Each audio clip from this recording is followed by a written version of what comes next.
before I was a minister, I was a deacon, and I was at a meeting. And my pastor was meeting with several deacons, several ministers, and he was kind of over in the corner, and I was on one side, and he said, y'all want to know how to have a successful ministry? And my ears started burning.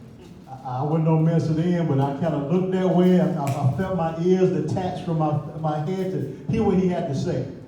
And he said three things, and it echoes what Marcus Buckingham said. He said, number one thing, if you want to have success in your ministry, he said, love the people. He said, y'all want to know number two. So these ministers, they're sitting up, and my ears are perking a little bit. He said, the number two thing you got to do if you want to have a successful ministry is love the people. And then he said, the number three thing, y'all probably guess it, is love the people. And through that teaching, and I know I probably talked about him as much as anybody, but it's been impactful. And I want to have that same impact on, especially these youth, as he's had on me. But he preached a sermon called Last Lunch in 2002. And that sermon, if you know John 6, when Jesus fed the 5,000, they said there was a little boy there that had 2 fish and 5 loaves. I never saw that little boy like I saw him that day. And that little boy reminded me of me. First of all, he had a little bit, but he brought what he had to the table. And Jesus turned around and took that little bit and made a lot of it. So he saw value in that little kid, and that kid had a lot of value. So that's been the message of my mentoring program. Because I look at these kids and say, you maybe have a rough start, you may not come from the best household, whatever it is. But to see value in them like Jesus saw value in this little kid, that's kind of why I've been practicing my mentoring. Now, I mentored boys from 2009 to really about 2017. They started to age out. Miss Patricia Ogletree there, she's one. She had a son. Her son's actually now in Arizona interning with a professional baseball team. Amen. Danny Dearwood, he actually helped me with mentoring. His son is about to graduate Albany State. So I don't say mentoring is the totality of it all, but as Patricia always used to tell me, it takes a village. It takes a village. So I didn't think I was going back to mentor much because the kids had aged out, but one day I was driving from Atlanta to Chicago, and I turned the radio off, and I kept getting 1 Samuel chapter 3. And the Lord gave me this message, and I'm going to tell y'all this message. If you know the story, it's when Samuel was getting called by God. And he got up 3 times and said, he told Eli, you called me. Eli said, no, I didn't call you, go back to bed. But the 3rd time, he said, Eli perceived that it was the Lord calling him. Then he gave him instruction what to do.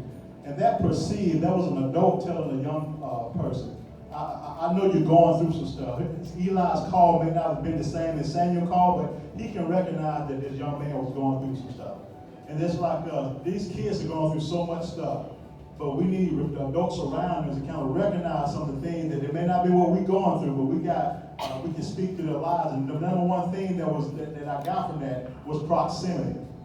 Eli was close enough to Samuel that he could instruct him. And number 2, Samuel trusted Eli enough to do what he told him to do. So that's my message right now as far as mentoring. That's where my heart is, especially for these youth. We need to get close enough to them that they can trust us to guide them and instruct them when they have these problems and issues. And I think sometimes, like John said, we're probably too far away from them sometimes. They need that leadership. So, God, again, my heart is with the youth. Definitely. Get close to them. Get some insight. Guide them until they can fly on their own. Amen? Amen. So I want to give Mr. Will Dawson a second to relay his second half of the message. But you guys enjoying this so far? Yeah. This is some good stuff. Now listen again, I know they're probably going to say it, but I'll have this whole recorded to February 28th. We got so much opportunity to bring to this community and abroad. Please reach out to your friends, reach out to some companies, reach out and let them know that we have this information. Robbie, if you go ahead and join me. The Ministerial Alliance, one of the things that has happened up underneath the Ministerial Alliance is call it Unite. And Unite is each year 5 times that churches are coming together for worship in downtown Griffin. We do it at the park at 6. There are 2 Friday nights, 3 Sunday mornings. The 3 Sunday mornings are on Memorial Day or Memorial Weekend. July 4th weekend and Labor Day weekend. But the Friday nights, the next one coming up is October 20th. Robbie's part of the Ministerial Alliance and on the steering committee, so, and him and Josh Abernathy from City Church are kind of spearheading our Unite. So if you just make that mention. Yes, so Unite, as you mentioned, it's going to be October the 20th, and on that particular night we'll be having worship and prayer in the park, and also it'll be a coat drive for churches to come and participate, bring coats, and then in November we'll be able to give those coats away in different regions of this community. So we're just excited about it.